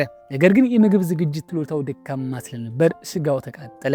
አማራጭ ሲያጡ ምግብ አዘዙ። በኪም አፍ ጥግ ላይ ጥቂት ሶስ ሲያይ ያንጁን ተጠግቶ በጣቶቹ ጠረገላት። አይኖቻቸውም ተገጣጠሙ። ድባቡ ወዲያውኑ ተቀየረ። ነገር ግን በድጋሚ ያንጁን ያንን የስልቦና ቁስሉን ሊያሸንፈው አልቻለም። ኪም አፍራ ፈገግ አለችና እንደገና ልትገፋኝ ነው ስትል ጠየቀችው። ያንጁን የጥፋተኝነት ስሜት ተሰማው። በዚያው ቅጽበት ፓርክ በድንጋጤ ቤት ውስጥ ብቅ አለ። ሁለቱም ወዲያውኑ ተራራቁ። ኪምም በጣም አፍራ ሮጣ ወጣች። ፓርክ የፍቅር ጊዜያቸውን ስላቋረጠ ተንበርክኮ ያንጁንን ይቅርታ ጠየቀ። በመመለስ ላይ ሳለች ኪም ያንጁን ለምን ሁል ጊዜ በፍርሃት እንደሚዋጥ የማወቅ ጉጉቷ እየጨመረ መጣ። ይህ የትዝታ ቁስል ታሪክ ዝም ብሎ ቀልድ እንዳልሆነ ማመን ጀመረች። በማግስቱ በስራ ላይ ኪም ከፓርክ ጋር ተገናኘች። እሱም ስለ ባለፈው ምሽት ይቅርታ ጠይቃት። ኪምን ግን ይበልጥ ያሳሰባት በያንጁን እግር ላይ ያለው ጠባሳ ነበር። ፓርክ ለረጅም ጊዜ ጓደኛሞች ቢሆኑም ያንጁን ስለዚያ ጉዳይ ምንም ነግሮት እንደማያውቅ ገለጸላት። ሴክሬታሪ ኪም ስለ ጉዳዩ ያላት የማወቅ ጉጉትና ጭንቀት እየጨመረ መጣ። ያንጁንም ይህንን አስተውሎ ምክንያቱ ያልተሳካው መሳሳም መስሎት ከፍተኛ የጥፋተኝነት ስሜት ተሰማው። በዚያው ቅጽበት ኪም ረሃብ ተሰማት። እንዳጋጣሚ ሆኖ በመሳቢያው ውስጥ አንድ ከረሜላ ነበር። ያንጁን ሁኔታውን ሊያስረዳት ፈልጎ ነበር። ነገር ግን ከመጨነቁ የተነሳ ከምን እንደሚጀምር አላወቀም። በድንጋጤ ከረሜላውን ከእጇ ነጥቆ ምንም ሳይናገር አፉ ውስጥ ከተተው። ይህም ኪምንን በጣም ስላበሳጫት ልትፈነዳ ምንም አልቀራትም ነበር። ነገር ግን ያንጁን የከረሜላውን ጣዕም ሲቀምስ ጥፍጥናው ብቻ ሳይሆን የእሷን የመሳም ፍላጎት አደረበት። ያንን የአእምሮ እገዳውን ለማሸነፍ ማንኛውም ነገር ለማድረግ በዝምታ ቃል ገባ። በዚያው ቀን የያንጁን እናት ከልጇ ጋር አብራ ታፍና የነበረችው ልጅ ኪም መሆኗን ስታውቅ እንድታናገራት በፍጥነት ጋበዘቻት። ኪም በትንሽና በሚቀዘቅዝ ቦታ ውስጥ ተቆልፎባቸው እንደነበር አስታወሰች። በዚያ ጉድጓድ ውስጥ በአንድ ጥግ ላይ የሚንቀጠቀጥ ወንድ ልጅ ነበር። ይህ መስማት እናቲቱን ልብ ሰበረው። ሆኖም ልጇ ቅዝቃዜ በጣም የሚፈራ ሆኖ ሳለ በወቅቱ ደግሞ ካርዲጋን ብቻ ለብሶ የነበረ ቢሆንም ሁኔታውን በጥሩ ሁኔታ መወጣቱ አስገረማት። በተጨማሪም በልጅነታቸው ታላቅ ወንድሙ ያንጁንን ሁልጊዜ ልክ ሊገድለው እንደሚፈልግ ያን ያህል ያጠቃው እንደነበር አስታወሰች። ያንጁን ራሱን ስቶ ከወደቀ በኋላ ሲነቃ ምንም ነገር ማስታወስ ካቆመበት ቀን ጀምሮ ሁሉም ነገር ተቀየረ። በንግግሩ መሃል ያንጁን ወንድም መጣ። ኪምም በእግሩ ቁርጭምጭሚት ላይ ያለምንም አይነት ጠባሳ እንደሌለ አስተዋለች። በጣም የሚገርመው ደግሞ እሷ ጋር ታፍኖ እንደነበር ልጁ ለቅዝቃዜ ስሜታዊ አለመሆኑን ደረሰችበት። በዚያ ምሽት ስለ መታፈኑ አደጋ በድጋሚ መጥፎ ህልም አየችና ደንግጣ ስትነቃ ከያንጁን መልእክት ደረሳት። መጋረጃውን ስትከፍት እሱ ውጭ ቆሞ አየችው። ያንጁን በከረሜላ የተሞላ ሳጥ ሰጣትና የሷን ከረሜላ መብላቱ ይቅርታ ጠይቃት። ከሁሉም በላይ ደግሞ እንደናፈቃት ነገራት። ለስጦታው እውነተኛ ምክንያት በልጅነታቸው ብዙ ጣፋጮችን እንደሚሰጣት ቃል የገባላት እና እሷም ስታድግ እንደምታገባው የተናገረችውን ትስታ ስላስታወሰ ነበር። እንዲያውም በትንሽ ጣታቸው ቃል ተጋብቶ ነበር። ነገር ግን እስካሁን ባልታወቀ ምክንያት በዚያን ጊዜ ጥበቃ ያደረገላት ልጅ እሱ መሆኑን መደበቁን ቀጥሏል። በወንድሙ የመጽሐፍ ምረቃ ቀን ወንድሙ ለኪም ያለውን ስሜት ለመግለጽ አጋጣሚውን ተጠቀመ። በአቅራቢያው የነበረው ያንጁን ይህንን ሰምቶ በድንጋጤ ራቀ። ኪም ተከትለው ሮጠችና ለወንድሙ ምንም አይነት የፍቅር ስሜት ፍላጎት አሳይታ እንደማታውቅና ለምን እንዲህ እንዳለ እንደማታውቅ አስረዳችው። በተጨማሪም ለመጨረሻ ለያንጁን የፍቅር እንዳላት አመነች። ለስሜቱ ምላሽ ለመስጠት በመዘግየቷም ይቅርታ ጠየቀች። አይን ላይን በጥልቅ እየተያዩ ሳለ ያንጁን ሊሰማት ፈለገ። ነገር ግን አሁንም ያለፈው ቁስሉ አገደው። በዚህ ጊዜ ኪም ራሷ ቀደመች። ከብዙ ያልተሳኩ ሙከራዎች በኋላ ከንፈሮቻቸው በመጨረሻም ተገናኙ። ይባስ ብሎም ይህ አጋጣሚ ለያንጁን ትልቅ ለውጥ አመጣለት። አሁን እሱ መልሶ ሊስማት ቻለ። ያንግጁን ይህንን ዜና ለዓለም ሁሉ ለመናገር ቸኩሎ ነበር። በመንገድ ላይም ውዴ እያለ ይጠራት ጀመር። ግንኙነታቸውን እንዳረጋገጡ ወዲያውኑ ማግባት ፈለገ። ኪም ነገሮችን እያፋጠን እንደሆነ ቢሰማትም ላለፉት 9 ዓመታት አብሮ ማሳለፋቸው ሲታሰብ ግን ነገሩ ምክንያታዊ ነበር። ሁለቱ ተሰነባበቱ። ነገር ግን ያንግጁን በግማሽ መንገድ ተመልሶ መጣ። ኪም ግራ ተጋባች። እሱ ግን ስለሱ እያሰበች እንቅልፍ እንዳይወስዳት እንደፈራና እንደተመለሰ በቀልድ ነገራት። ከዚያም በድጋሚ ሊያቅፋት ብቻ እንደፈለገ ገለጸ። ከዚያ በኋላ ብቻ ነበር መሄድ የቻለው። በማግስቱ ሁልጊዜም ራሱን የሚቆጣጠረው ያንግጁን ከስራ ሰዓት በኋላ ቢሮ ውስጥ እንቅልፍ ወሰደው። ኪም ቀስ ብላ በልብስ ሸፈነችው። ሆኖም ልትወጣ ስትል ነቃና ወደ እቅፉ ሳባት። ሰው እንዳያቸው በመፍራት ኪም ልታመልጥ ብትሞክርም እሱ ግን አጥብቆ ያዛት። ቀደም ሲል ተሰምቶት የሚያውቁ ስሜቶች በመቀስቀሷ መወቀሳት። አሁን ደግሞ እነዚያን ስሜቶችን የማርካት ኃላፊነት የእሷ እንደሆነ ነገራት። ግንኙነታቸው በይፋ ለማክበር ወደ ኩባንያው ካፌ ሄዱ። ነገር ግን አሁንም ከዚያ አዲስ ምዕራፍ ጋር አልተለማመዱም ነበር። ኪም ያንግጁንን እንደ ሁልጊዜው በተለመደው መንገድ ማስተናገዷን ቀጠለች። ይህም ግራ አጋባው። እንደ ፍቅረኛ ወይስ እንዳለቃ እያየችው እንደሆነ አሰበ። ይህንን ለመቀየርና ኪም ፍቅር እንዲሰማት ለማድረግ ያንግጁን እርምጃ ወሰደ። ሰነዶችን ራሱ ኮፒ በማድረጉ በሰራተኞች መካከል ድንጋጤ ፈጠረ። እንዲያውም ሻይ አፈልቶ አቀረበላት። ኪም በዚህ ድርጊቱ በጣም ከመገረሟ የተነሳ ስትጠጣ አፏ ተቃጠለች። ያንግጁን ተጨንቆ ሲመለከታት ይህ የፍቅር ቅጽበት በሁሉም ሰራተኞች ዘንድ ታየ። ያንግጁን ወዲያውኑ አንድ የማይመስል ሰበብ ፈጠረ። እኔና ኪም አይን ላይን የመተያየት ልምምድ እያደረግን ነበር አለ። ከዚያም እያንዳንዱን የስራ ባልደረባውን አይን በትኩረት መመልከት ጀመረ። ይህ እንግዳ ዘዴ ጥርጣሬውን ቢያበርደውም ኪም ግን ምቾት ነሳት። ኪም የግልና የስራ ህይወታቸው እንዲለያዩና ጥንዶች ስለሆኑ ብቻ የተለያየ አያያዝ ሊኖር እንደማይገባ ገለጸች። ያንግጁን በዚህ አልተስማማም። ሁለቱም መጠነኛ ለመግባባት ውስጥ ገቡ። በተጨማሪም ኪም ቀደም ሲል ያለንን ቅሬታ ለያንግጁን ትታዘዝ እንደነበረ፣ አሁን ግን ድክመቶቹን ለመናገር እንኳን እንደማታመነታ ተረዳች። የስራ ቀን ሲጠናቀቅ ሁለቱም ሌላኛውን የቀድሞ እርምጃ እንዲወስድ ጠበቁ። ያንግጁን ለምን ይቅርታ እንደማትጠይቀው በማሰብ ሲያዝን፣ ኪም ደግሞ ለምን ለራት እንደማይጋብዛት አሰበች። ለጥቂት ሰከንዶች ተያዩ። ነገር ግን እያንዳንዳቸው ቃል አልተነጋገሩም። በመጨረሻም ባልተለመደ ሁኔታ ተሰነባበቱ። ያንግጁን ኪም ለምን እንዲህ እንደምትሆን አልገባውም። ግንኙነታቸው ቢያረጋግጡም ቢሮ ውስጥ ሁልጊዜ እየራቀችና ቀዝቃዛ ሆና ትታየው ነበር። ፓርክም ችግሩን በፍጥነት ካልፈታ እየተጠራቀመ ሁሉም ነገር እንደሚያበላሸው አስጠነቀቀው። በዚያ ምሽት ያንግጁን ስጦታ ይዞ ወደ ኪም ቤት ሄደ። ኪም በኩባንያ ውስጥ የተለያዩ የስራ ደረጃ ስላላቸው በሰው ፊት እንደምትርቀው አስረዳችው። ከልቧ ይቅርታ ጠየቀችው። ሁለቱም በቅንነት በመነጋገር አለመግባባቱን ፈቱ። ያንግጁን እርስ በርስ በስማቸው መጠራራት እንደጀመሩና ኪም ኦፓ እንድትለው ጠየቃት። ነገር ግን ለ9 ዓመታት ባለቃና በረዳትነት ግንኙነቱ ስለቆዩ ምን ያህል ብትደፍርም ይህንን ማለት አቃታት። ድንገት የበር ደወል ተደወለ። ኪም ሁለቱ እህቶቹ እንደሆኑ አወቀች። ወዲያውኑ ያንግጁን ወደ ቁም ሳጥን ውስጥ አስገባችው። እህቶቿ ጠረጴዛው ላይ ያለውን ምግብ ሲያዩ ያንግጁን እዚያ እንደነበር ወዲያውኑ ገመቱ። ሁልጊዜም ለዚህ ጥብቅ ስራ እስኪያጅ ጥላቻ ስለነበራቸው እሱ ለመቀበል የሚከብዱት ነገሮች ተናገሩ። ኪም እህቶቿን በተቻለ ፍጥነት ለማስወጣት ሰበብ ፈጠረች። ቁም ሳጥኑን ስትከፍት ያንግጁን በጣም የተጎዳ ፊት ነበረው። ለእህቶቿ እንዴት እንደገለጸችው ጠየቃት። ልታበራራ ስትሞክር ንግግሯን አቋረጣትና ሁሉ ነገር እዚህ ጋር ብናበቃ ይሻላል አላት። ኪም ግንኙነቱን ማለቱ መስሏት አዘነች። ነገር ግን እሱ የፈለገው ጭቅጭቁን ማቆም ብቻ ነበር። ደግሞም ሊወዳት በሚችልበት ጊዜ በቁጣ ጊዜውን ለማባከን አልፈለገም። በማግስቱ ኪም ከያንግጁን ወንድም ለመገናኘት የሚጠይቅ መልእክት ደረሳት። በዚህ ጊዜ የተገናኘችው ስሜቷን በግልጽ ለመንገር ብቻ ነበር። ለሱ ምስጋና እንጂ ሌላ ምንም ስሜት እንደሌላት ነገረችው። ሆኖም እሱ ዳግመኛ በያንግጁን መንገድ ዳር ተጥሎ እንዳይቀርና ይህም ለመታፈን እንደዳረገው ተረከላት። ይህን ታሪክ ኪም ከያንግጁን ለመራቅና ወደሱ ለመቅረብ እንደ ሰበብ ሊጠቅስበት ሞከረ። ልክ በዚያ ቅጽበት ያንግጁን መጣ። ወንድሙ ያንግጁን የሱ መሆን የነበረበት ህይወት የምክትል ሊቀመንበርነቱን ስልጣነት አሁን ደግሞ የወደዳት ሴት ጭምር በመውሰዱ እየተሰቃየ እንደሆነ ወቀሰው። ያንግጁን ግን ሳይረበሽ ኪምን ዳግመኛ እንዳያስቸግራት አስጠነቅቀውና ይዟት ሄደ። ምሽት ስለነበር ኪም ቅዝቃዜ ተሰማት። ያንግጁን ኮቱን አውልቆ አለበሳት። ኮቱ ለኪም እንግዳ የሆነ ስሜት ነበረው። ያንግጁንም የእናቱ ጓደኛው ሁልጊዜ ልብሶቹን ለብቻቸው እንደምትሰፋለት ነገራት። በዚህ ቅጽበት ኪም የያንግጁን እናት ያለችውን አስታወሰች። ልጇ በጠፋበት ቀን በዚያች ጓደኛዋ የተሰፋ ልዩ ልብስ ለብሶ እንደነበር ሁለቱ ወንድማማቾች ስም ተለዋውጠው ይሆን ብላ መጠርጠር ጀመረች። ያንግጁን ወንድም ስም ሊሲንግ ሂዩን ሲሆን የሱ ደግሞ ሊያንግጁን ነበር። ጥርጣሬ ስላደረባት በዚያ በወንድሙ ስም ጠራችው። ያንግጁንም ሳያስበው ምላሽ ሰጠ። እሷም ደነገጠች። እሱ ሁኔታዋን ተረድቶ ሊሸፋፍነው ቢሞክርም ኪም ስለመታፈኑ አደጋ በቀጥታ ጠየቀችው። እሱ ግን አሁንም መካዱን ቀጠለ። ለማረጋገጥ ኪም ወደ ያንግጁን እናት በመሄድ ስራ አስኪያጁ ስሙን ቀይሮ እንደሆነ ጠየቀች። የሴቲቱን ፊት ወዲያውኑ ተቀየረ። እንደተያዘች ስታውቅ ደክሞኛል ብላ ኪም እንድትሄድ ጠየቀቻት። አማራጭ በማጣት ኪም ወጣ ከሰንጊሁን ጋር ተገናኘች። ስለመታፈኑ አደጋ በእርግጥ ያስታውስ እንደሆነ ጠየቀችው። እሱም ለማስታወስ በሞከር ቁጥር ያ ትዝታ እንደሚዘጋበት ነገራት። አጋጣሚ ነው ኪም የሁለቱ ወንድማማቾች የልጅነት ፎቶ አየች።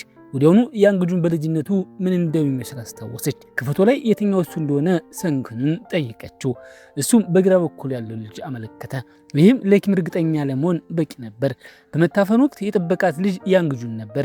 አሁን ያላት ብቸኛ ጥርጣሬ ለምን እስካሁን ሲዋሽ እንደነበረ ብቻ ነው። ወደ ቢሮ ስትመለስ ያንግጁን በስራ መጣበቡ ኪምን እንደፈለገው ለማየት ስላላስቻለው ቅሬታውን ገለጸ። በዚያ ምሽት ቤት እንድትመጣ ሲነግራት የኪም አእምሮ እሱ ምን አስቦ ይሆን እያለ ይዋዥቅ ጀመር። ፊቷ እየቀላ ተስማማች። ቢያውም ኦፓ ብላ ጠራችው። ይህም ያንግጁንን ልብ በደስታ ሊያፈነዳው ምንም አልቀረውም። ከስራ በኋላ ኪም ቀድማ ቤት ደረሰች። ያንግጁን ገና ከመታጠቢያ ክፍል ወጥቶ የቤት ልብስ ለብሶ ነበር። ኪም አፍራ አይኗን አዞረች። ልብሱን ሊቀይር ሲሄድ ኪም በቁርጭምጭሚት ላይ ያሉትን ጠባሳዎች አየች። ልቧ ተሰበረ፣ በአይኖቿም እንባ ተሞሉ።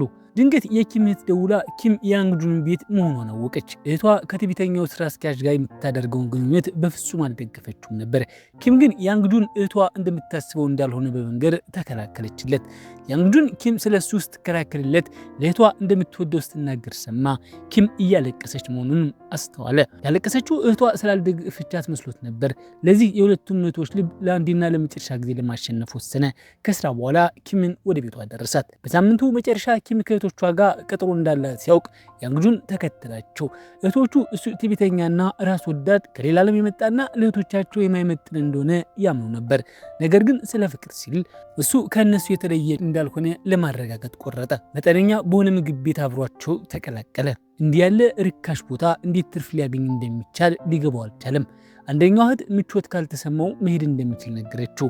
እሱ ግን ለመቆየት አጥብቆ ጠየቀ።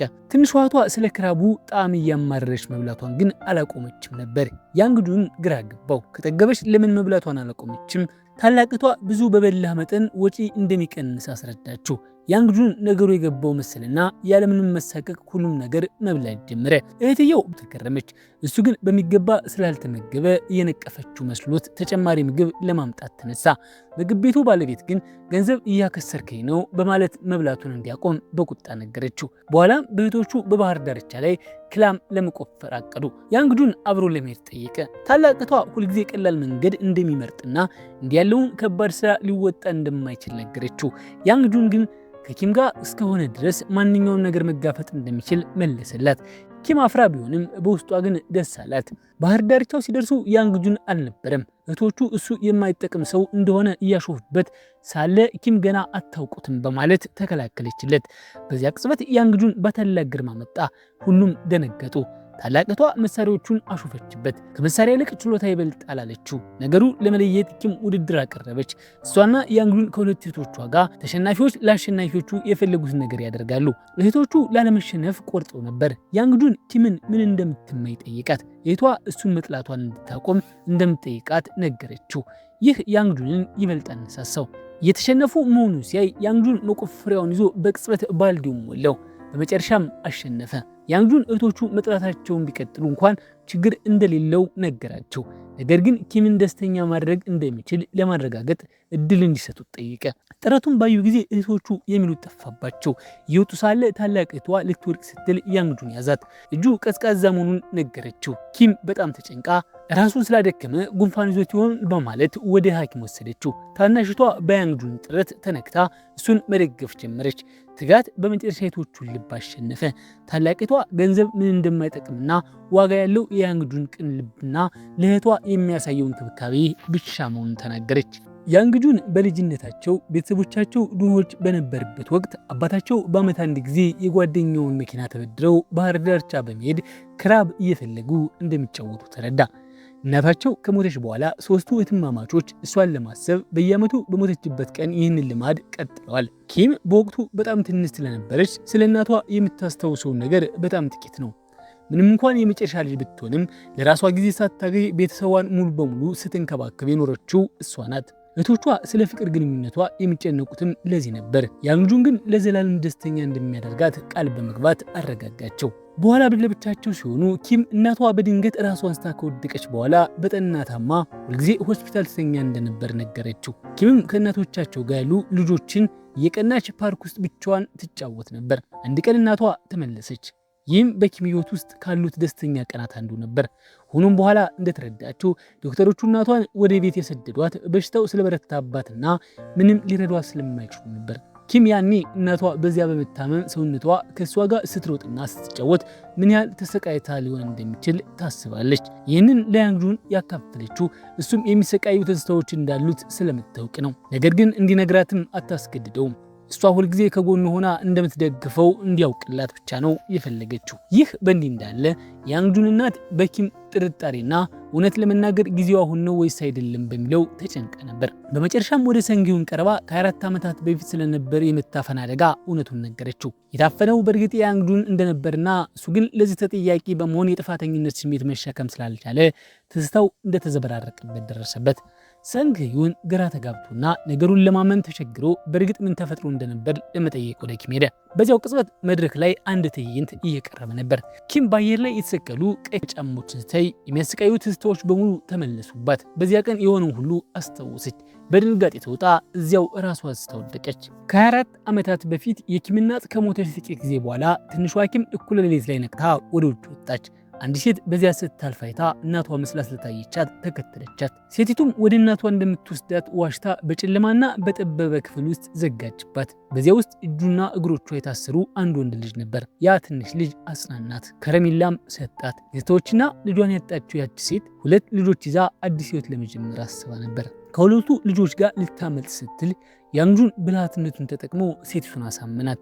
ልመናው ቢሰራም ሴቲቱ ልጆቹን ከመተው ይልቅ ህይወቷን ለማጥፋት ወሰነች። ይህ በ2 ልጆች ፊት ተፈጸመ። ይህም ትልቅ ስቃይ ጥሎባቸዋል። ኪምን ላለማስደንገጥ ሲል ያንግጁን ትልቅ ሸረሪት ነው ብሎ ዋሸ። እሱ ራሱ ቢፈራም ከሴቲቱ አስከሬን አጠገብ የነበረውን መቀስ በመጠቀም ትንሿ ኪም የታሰረችበትን ፈታላት። አይኖቿን እንድትጨፍን ነግሮ እስከ ቤቷ ደረሳት። ቤታቸው እንደደረሱ ኪም ያንግጁንን አመሰገነችው። ስታድግም እንደምታገባው ቃል ገባችለት። እሱ ጠብቋት ነበር። ነገር ግን በሁኔታው ክፉኛ ተጎድቶ ነበር። ለዓመታት በመጥፎ ልቦች ይሰቃይ ነበር። አሁን ደግሞ ያንግጁን በብልሃትና በሰው ዘንድ በመወደድ የቀናበት የነበረው ታላቅ ወንድሙ ሴቲቱ በታየችበት ቀን ያንግጁን አታሉ ወደ ራቅ ያለ ቦታ ይዞት ሄዶ እንደነበር ደረስንበት። ሰንጊዩን በሆነው ነገር ከመደንገጡ የተነሳ የአእምሮ ችግር ገጠመውና ትዝታው ተዘበራረቀ። የታፈነው እርሱ እንጂ ያንግጁን እንዳልሆነ ማመን ጀመረ። የወንድሙን ክፍልና ስም ተረከበ። ያንግጁንም እንደ ጠላት ማየት ጀመረ። ሁለቱ ብዙ ጊዜ ይጣሉ ነበር። አባታቸውም ሰንጊዩን ወደ አእምሮ ሕክምና ማዕከል እንዲገባ አስቦ ነበር። እናቱ ስትሰቃይ ያየው ያንግጁን አንድ ዕቅድ አወጣ። በቁርስ ሰዓት ሆን ብሎ ከወንበሩ ላይ ወደቀና ትዝታውን እንዳጣ አስመሰለ። እዚያ ቅጽበት ጀምሮ የወንድሙን ስምና ህይወት ተረከበ። ከዚያ በኋላ ኪም ዳግመኛ ለማግኘት ቢሞክርም እሷ ግን ቦታ ቀይራ ስለነበር ማንም የት እንዳለች አያውቅም ነበር። ለዓመታት ያንግጁን ባጋጠመው ቁስል ምክንያት ሁልጊዜ የማይታወቁ ሴቶች ወደ እሱ ሲጠጉ ይፈራ ነበር። አንድ ቀን ግን በኩባንያቸው ዝግጅት ላይ ኪምን አያት። ወዲያውኑ ነበር ያወቃት። ረዳቱ የሆነችው በዚህ መንገድ ነበር። ኪም በወቅቱ ግራ የተጋባች ክህሎት የሌላትና ተራ ሴት ነበረች። ስለዚህ እሷን ወደ እሷ ቀረባትና እንዳለቃ ሆኖ በመምራት ዛሬ ወደ ሆነችበት ድንቅ ሴትነት እንድትቀየር ረዳት። እርግጥ ነው ነገሮችን አላቀለለላትም። ነገር ግን እሷ በከፍተኛ ጥረት ብዙ ቋንቋዎችን ተማረች፣ ልዩ ልዩ ክህሎቶችን አዳበረች፣ በራሷ የምትተማመንና ድንቅ ረዳት ሆነች። እንደ ያንግጁን ያለን ጨካኝ አለቃ መቆጣጠር የምትችል ብቸኛዋ እሷ ነች። ኪም ወደ ህይወቱ ከተመለሰችበት ጊዜ ጀምሮ ያንግጁን በእውነተኛ ደስተኛ ነበር። ሆኖም ልትለቅ እንደሆነ የነገረችው ቀን ያለ እሷ መኖር እንደማይችል ስለተረዳ ዓለሙ ተናጋ። ኪም ስትነቃ አሁን ሁሉንም ነገር እንደምታስታውስና በልጅነታቸው የጠበቃት እሱ እንደነበር እንደምታውቅ ለያንግጁን ነገረችው። ያንን ሸክም ብቻውን ተሸክሞ ምን ያህል ተሰቃይቶ ሊሆን እንደሚችል ተረዳች። እሱን ለማወቅ በመዘግየቷም ይቅርታ ጠየቀችው። በዝምታ እየተሰቃየ ሌላውን ሰው ሁሉ በመጠበቁ ወቀሰችው። ልክ እንደ ሁልጊዜው ራስ ወዳድ ሆኖ እውነቱን መናገር ነበረበት። ያንግጁን ግን እንድታርፍ ብቻ ነግሯት ልክ በልጅነታቸው እንዳደረገ ሁሉ በቀሪ ህይወቱ እንደሚንከባከባት ቃል ገባላት። ያንግጁን ወላጆች ልጃቸው ሁሉን ነገር በዝምታ እንደተሸከመ ሲረዱ ልባቸው ተሰበረ። ወንድሙም ላደረገው ነገር ሁሉ ይቅርታ ጠየቀ። እንደ ቤተሰብ ያንግጁን እሱን አልጠላውም። ቀደም ሲል ክፉኛ ተጎድቶ የነበረ ቢሆንም አሁን ይቅር ለማለት ፈቃደኛ ነበር። ኪም ከሆስፒታል ከወጣች በኋላ ያንግጁን ወደ መዝናኛ ፓርክ ይዟት ሄደ። ይህም ቦታው ድሮ ታፍኖ የታሰረውበት የነበረው ቦታ ነበር። ያንን ጨለማ ቦታ ወደ ብርሃንና አስደሳች መዝናኛ ፓርክ ቀይሮታል። የሚሰቃዩ ትዝታዎች አሁን በደስታ በሳቅ ተተኩ። በመጨረሻም ያለ ፍርሃት ስለ ቀድሞ ታሪክ በግልጽ ማውራት ቻለ። ይህም ቁስላቸው እየዳነ መሆኑን አሳየ። ቢሆንም ኪም ሁሉን ነገር ስላስታወሰች እንደሱ በመጥፎ ህልም ትሰቃይ ይሆን ብሎ ያንግጁን ሰጋ። ስለዚህ ቤቱ እንድትተኛ ሀሳብ አቀረበ። እሷ ግን አፍራ አስፈላጊ እንዳልሆነና ደህና እንደምትሆን ነገረችው። ኪም ወደ ቤቷ ሄደች። ነገር ግን ያንግጁን እንዳለው እንቅልፍ አልወሰዳትም። ድንገት የበር ደወል ተደወለ። ያንግጁን ሻንጣውን ይዞ ቆሟል። እሷ ወደ ቤቱ መሄድ ካልፈለገች እሱ ወደ እሷ መጣ።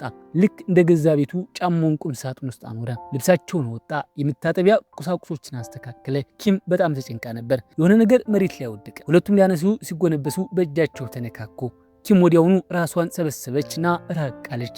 ያንግጁን ግን እንዳትጨነቅ ነገራት። የሱ ብቸኛ ፍላጎት እሷን መጠበቅ ብቻ ነበር።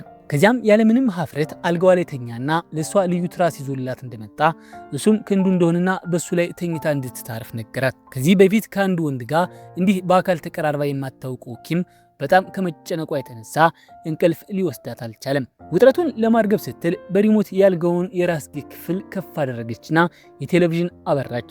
በሚያሳዝን ሁኔታ ቴሌቪዥኑ የሚያሳየው ጥንዶች በከፍተኛ ስሜት የሚሰሳሙበትን የፍቅር ትዕይንት ነበር። ሁለቱም እጅግ ተሸማቀው በዝምታ ተቀመጡ። ኪም ሀፈርቷን ለመደበቅ በመሞከር ቻናሉን ቀይራ ድንገት ላየችው የእግር ኳስ ጨዋታ ማጨብጨብ ጀመረች። ያንግጁን ዘና ለማለት እንዲረዳቸው ወይን እንጠጣ ቢላትም የወይን መክፈቻውን መርሳቱን አወቀ።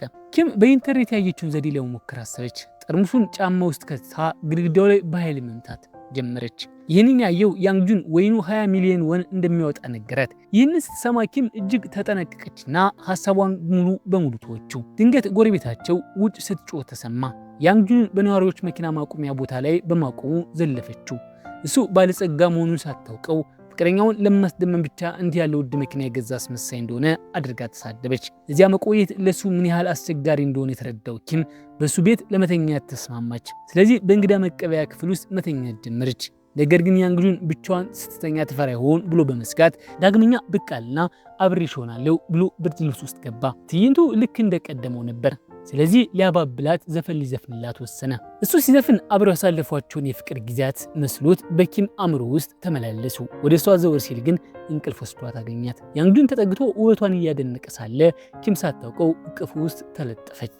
በማግስቱ ጠዋት ስትነቃ ያንግጁን አጠገቧ ተቀምጦ በሀሳብ ተውጦ አየችው። ኪም ለምን እንዲህ በማለዳ እንደተነሳ ጠየቀችው። እሱም የእሷን እንቅልፍ ላለማወቅ ሲል ጭራሽ እንቅልፍ እንዳልወሰደው ነገራት። ከመሄዱ በፊትም ዛሬ ምሽት ራሱን ለመቆጣጠር ቃል እንደማይገባ በጥብቅ አስጠነቀቃት። ኪም ስለዚያ ማሰቧን ማቆም አልቻለችም።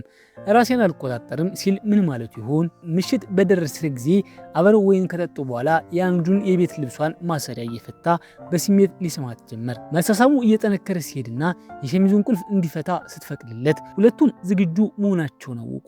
በሚያሳዝን ሁኔታ ከፓርክ በተደወለ አስቸኳይ የሥራ ስልክ ተቋረጡ። አንድ የውጭ ሀገር የንግድ አጋር ውላቸውን እንደሰረዘ ተናገራቸው። በዚህ ምክንያት ያንግጁን ችግሩን ለመፍታት ራሱ ወደ ፈረንሳይ ለመብረር ወሰነ።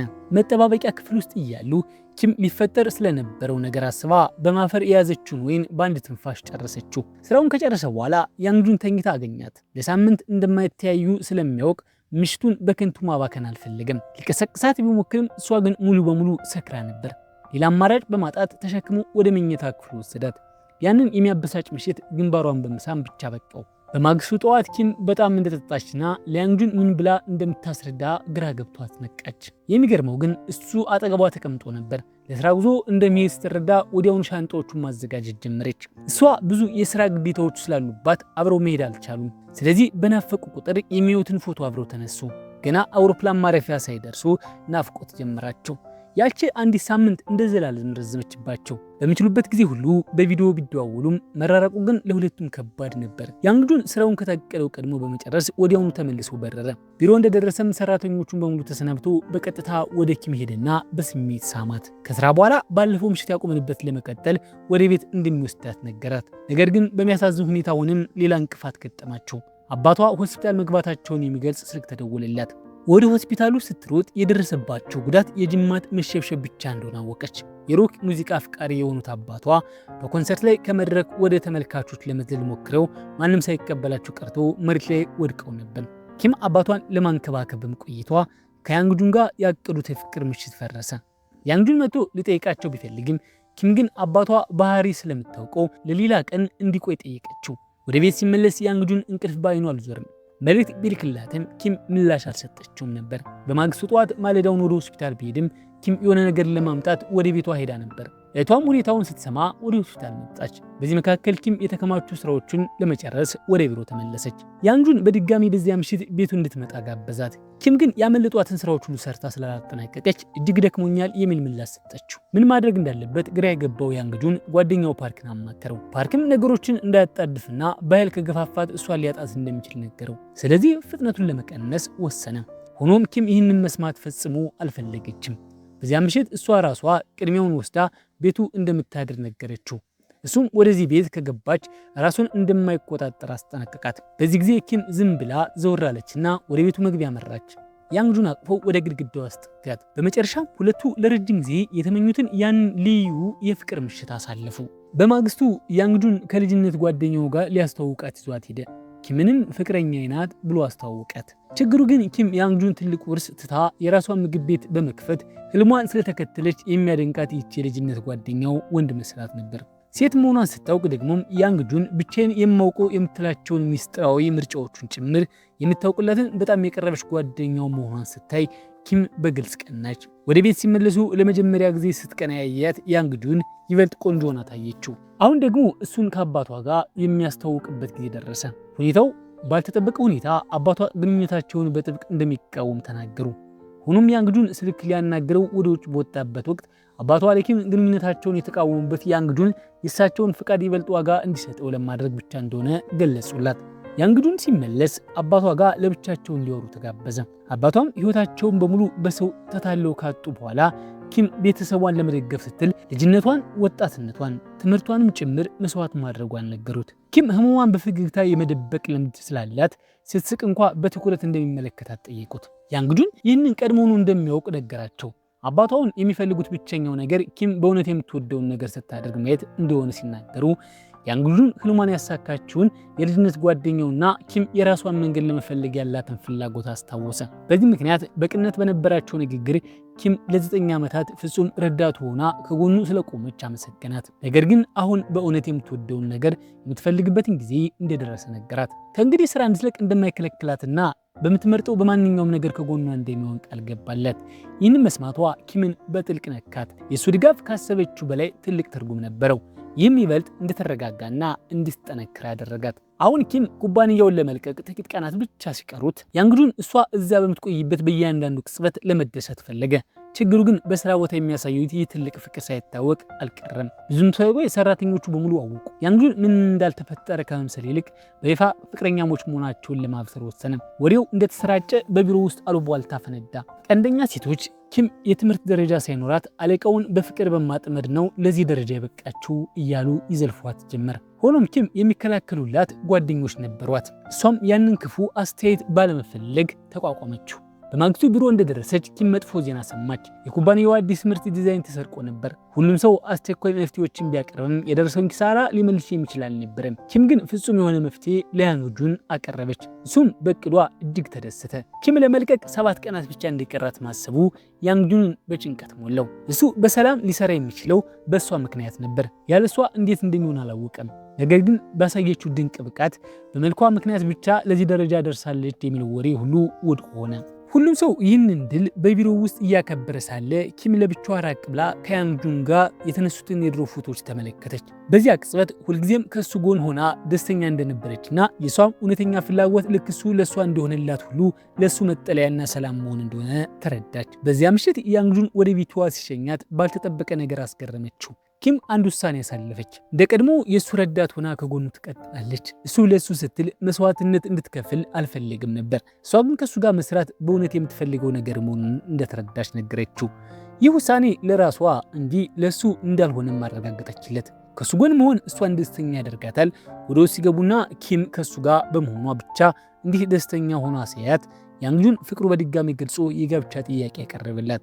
ነገር ግን ነገሩ እየሞቀ ሲመጣ የአባቷ ጩኸት ሁለቱንም አስደነገጣቸው። አባቷ ያንግጁን ለብቻው አውጥተው የጋብቻ ጥያቄውን ስሜት የሌለው እንደሚመስልና ልጃቸው እንዲህ በቀላሉ እንደማይሰጡት ነገሩት። ያንግጁን የማይረሳና የፍቅር ስሜት የተሞላበት የጋብቻ ጥያቄ ለማቅረብ ቃል ገባ። ይህም አባቷን በጣም ማስደሰታቸው። ንግግራቸው እየደመቀ ሄድና አብረው መጠጣት ጀመሩ። በአጭር ጊዜ ውስጥ ተላምደው ያለምንም ማቋረጥ ቸርስ ማድረግ ጀመሩ። በጉጉት ጠብቆ የነበረችው ኪም መዘግየታቸው አሳሰባት። ነገር ግን ሲመለሱ ከመቼውም በላይ ተቀራርበው ነበር። ኪምም በመስከራቸው ወቀሰቻቸው። ሆኖም አባቷ እንደወጡ ኪም የያንግጁን የፍቅር ማባበልን ማቋቋም አቃታትና ተቆጣ እንደነበር ወዲያውኑ ረሳቸው። በሮማንቲክ መንገድ የጋብቻ ጥያቄ ለማቅረብ ያንግጁን የተለያዩ ዘዴዎችን መፈለግ ጀመረ። በመጨረሻም ኪምን ወደ ውጭ ሀገር ይዟት በመሄድ በዚያው ለመጠየቅ ወሰነ።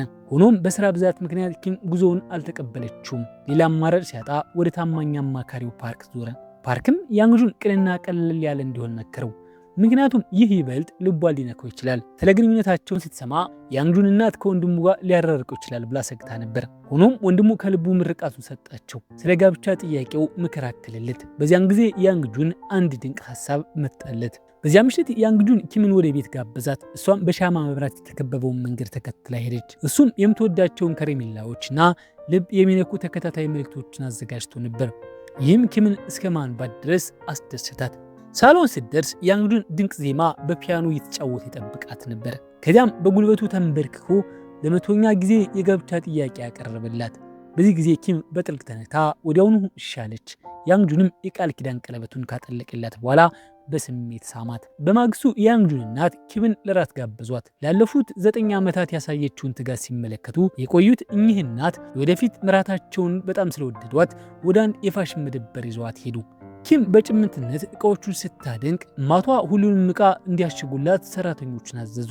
ስለ ጫማ ሲጠይቁ ኪም አንድ ብቻ ብትመርጥም አማቷ ግን ሁሉንም ገዙላት። ኪም ቦርሳ እንዳላት ሲጠይቋት ተጨማሪ ወጪ እንዳይወጣ በማሰብ አመነታች። አማቷ ግን ይህንን ኪም ቦርሳ ማከማቸት እንደምትወድ አድርገው በመቁጠር በመደበሩ ውስጥ ያሉትን አዳዲስ ሞዴሎችን በሙሉ አዘዙ። ከዚያም ቤተሰቦቹ ስለ ሰርጉ ቀን ተወያዩ። ያንግጁን እናት ጌጣጌጥ፣ መኪናና ቤት ጭምር አዘጋጅተው ነበር። ኪም ግን ስጦታዎችን አልተቀበለችም። አማቷም ለኪም ካለችው እውነተኛ ፍቅር የተነሳ ምርጡን ሁሉ ሊሰጧት ስለፈለጉ እንደሆነ በመግለጽ ይቅርታ ጠየቁ። አልተቀየሙም። እንዲያውም ኪምን ይበልጥ አደነቋት። የሰርጉ ቀን እየተቃረበ ሲመጣ ያንግጁን የሰርግ ልብስ ራሱን መርጦ ነበር። ነገር ግን ኪም በስራ ተወጥራ ስለነበር ልብሱን ለመለካት መሄድ ረሳች። ያንግጁን ምንም ባይናገርም እንደተከፋ ግን ያስታውቅበት ነበር። ስብሰባዎችን መሰረዝ ችግር እንዳልሆነ፣ ሰርጋቸው ግን ለሁለቱም ልዩ ሊሆን እንደሚገባ ነገራት። ኪም ከፍተኛ የጥፋተኝነት ስሜት ተሰማት። ስለዚህ የሰርግ ልብሷን ለብሳ ይቅርታ ለመጠየቅ ወደሱ ሄደች። ያንግጁን እንዲህ ደምቃና ውብ ሆና ሲያት ንግግር አጠረው። ሁለቱም ተቃቅፈው ተሳሳሙ። ለዘላለም ለመዋደድ ቃል ገቡ። በሰርጉ ቀን ያንግጁን በድንጋጤ እግሮቹ ይንቀጠቀጡ ነበር። ነገር ግን ጓደኞቻቸውና በቤተሰቦቻቸው ምርቃት ተከበው ደስታቸው ገና ከመጀመሩ ነበር። ካለፉት የዓመታት ድምፅ አልባ ፍቅር፣ የልጅነት ቃል ኪዳኖች፣ የተደበቁ ጠባሳዎችና ስፍር ቁጥር የሌላቸው አለመግባባቶች በኋላ በመጨረሻ ተመልሰው ተገናኙ። አሁን እንደ አለቃና ረዳት ሳይሆን ዳግመኛ እንዲገናኙ ጣፈንታቸው ለሆነው እንደ እውነተኛ የልብ ጓደኛሞች ነው አብረው ኖሩ። ታሪካችንም እዚህ ላይ ያበቃል። መልካም ጊዜ